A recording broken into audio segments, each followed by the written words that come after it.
Hi friends, అందరూ ఎలా ఉన్నారు? ఇవాళ మనం ములక్కాడ కర్రీ చేయబోతున్నాం. దానికి కావాల్సిన మసాలా ఇంగ్రీడియంట్స్ ఆనియన్స్, టమాటా, గ్రీన్ చిల్లీ అవన్నీ గ్రైండ్ చేసుకొని మసాలా పేస్ట్ ఎలా రెడీ చేసుకుంటామో ఆ ఇంగ్రీడియంట్స్ అన్నీ వేసి రెడీ చేసుకోవాలి.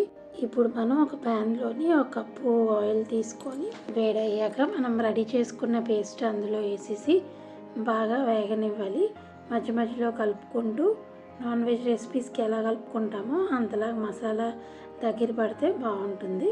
అందులో కొంచెం సాల్టు, గరం మసాలా వేసి బాగా కలిపి ఒక 20 మినిట్స్ దాకా వెయిట్ చేయాలి.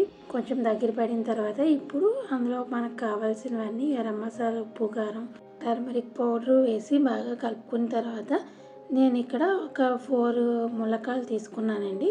చక్కగా కడిగేసి వాటిని పీసెస్ కట్ చేసి ఇప్పుడు ఏగిన మసాలా ఉంది కదా అందులో వేసుకొని ఒక 10 మినిట్స్ అయిన తర్వాత ఒక కప్ వాటర్ వేసుకున్నాను.